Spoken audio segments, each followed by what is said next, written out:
வணக்கம். இப்போ நாம தெற்கு பார்த்த வீட்டுக்கு எப்படி பிளான் பண்றான்னு பார்க்கலாம். நார்மலா வந்து அ கிழக்கு, மேற்கு, வடக்கு இதெல்லாம் ஈஸியா அ பண்ணிடலாம் நம்ம பிளானு. ஆனா வாஸ்துப்படி உனக்கு தெற்கு பார்த்து போடும்போது கரெக்ட்டா பார்த்து பண்ணணும். இதுல என்னன்னா நமக்கு வந்து 30 அடிக்கு மேல இருக்கும்போது கிச்சன் வந்து தென்கிழக்குல கூட வச்சுக்கலாம். ஆனா அதுக்கு கம்மியா இருக்கும்போது வந்து நம்ம வடமேற்குல 2ண்ட் ஆப்ஷனுக்கு போற மாரி இருக்கும். ஸோ அது வந்து நம்ம எப்படி வருதுன்னு நம்ம இப்போ ஒரு பிளான் வச்சு பார்ப்போம்.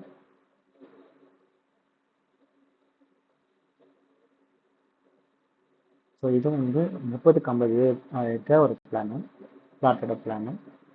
ஸோ இதில் பார்த்தீங்கன்னா பில்டிங் லென்த் பிரெத் வந்து 25.5க்கு 44 போட்டிருக்கு இதில்.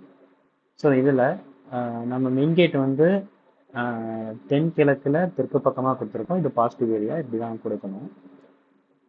மெயின் டோர் பார்த்தீங்கன்னா நம்ம மெயின் டோரும் பேக் டோரும் ஸ்ட்ரைட் அண்ட் ஸ்ட்ரைட் வரணும்னு காட்டி கொஞ்சம் தள்ளி கொடுத்துருக்கு. இதில் பார்த்தீங்கன்னா தென்கிழக்கில் ஹால் வந்துச்சு. நம்மளுடைய சொன்ன மாதிரி இங்கே நான் கிச்சன் போட்டாலும் சின்னதாக தான் வரும். ஒரு 6 அடி அப்படி தான் பண்ண முடியும். 6க்கு 10 அந்த மாதிரி தான் பண்ண முடியும். ரொம்ப சின்னதாக போயிடும். அதனால நாம வந்து 2ண்ட் ஆப்ஷன் வடமேற்கு கிச்சன் அமைச்சிருக்கோம். அப்புறம் பேக் டோர் கொடுத்து அங்கே வழியா வடமேற்குல ஒரு டாய்லெட் கூட கொடுத்துருக்கு. அப்புறம் வடகிழக்குல ஒரு கிட்ஸ் பெட்ரூம், தென்கிழ தென்மேற்குல வந்து மாஸ்டர் பெட்ரூம், சென்டர்ல டாய்லெட் மாதிரி வச்சிருக்கு. அப்புறம் ஃபர்ஸ்ட் ஃப்ளோர்ல பார்த்தா கிட்டத்தட்ட சேம் தான். பால்கனி மட்டும் பெருசா வச்சுட்டு நாங்க நம்ம ஸ்விங் போற மாதிரி கொடுத்துருக்கோம். முன்னாடி ஒரு பால்கனி இருக்கு, பின்னாடி ஒரு பால்கனி. மற்றது எல்லாமே வந்து கிரவுண்ட் ஃப்ளோர்ல இருக்க மாதிரியே தான் ரிமைனிங் சேம். இதில் பார்த்தீங்கன்னா படிக்கட்டு வந்து நம்ம வெளியே கொடுத்துருக்கோம். தென்மேற்குல நம்ம படிக்கட்டு வந்து எப்பவுமே நெகட்டிவ் ஏரியாவை கொடுக்கணும்னு சொல்லியிருந்தோம். ஸோ அது மாதிரி தென்மேற்குல தெற்கு பக்கமாக கொடுத்துருக்கு. அப்புறம் இங்கே வந்து அட்டாச் டாய்லெட் வந்து ட்ரெஸ்ஸிங்கோட சேர்ந்து கொடுத்துருக்கு.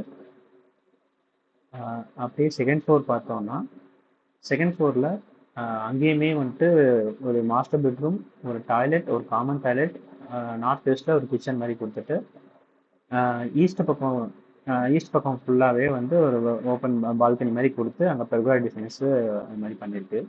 சும்மா ஒரு கார்டன் ஏரியா, ஒரு டெரஸ் கார்டன் மாதிரி இங்கே ரெடி பண்ணியிருக்கு. அப்புறம் இதில் பார்த்தோம்னா நமக்கு இதுக்கான எலிவேஷன் கூட பண்ணியிருக்கோம். எலிவேஷன் வந்து சிம்பிளாக சிவில் டிசைன்ஸ்லேயே பண்ணியிருக்கு நம்ம. மேலே மட்டும் ரூம்ஸ்க்கு மேலே ஹெட் ரூம் மேலே க்ளோஸ் பண்ணிவிட்டு நம்ம முன்னாடியே அந்த பிளானில் பார்த்த மாதிரியே இங்கே பெர்கோலா டிசைன்ஸ் மாதிரி கொடுத்துருக்கு.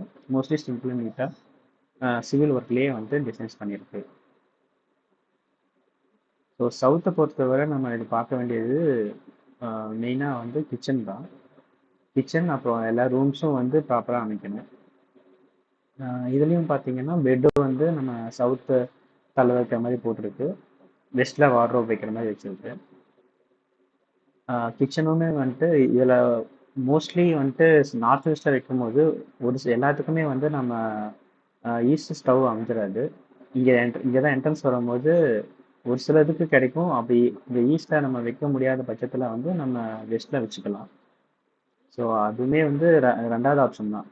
முடிஞ்ச அளவுக்கு நம்ம வந்து ஸ்டவ் வந்து ஈஸ்ட் பார்த்து நின்று சமைக்கிற மாதிரி வைக்கிறது ரொம்பவே பெட்டர். ஓகே, நெக்ஸ்ட் வீடியோஸில் நம்ம அடுத்தடுத்த பிளாட் சைஸ்க்கு நம்ம பார்க்கலாம். தேங்க்யூ.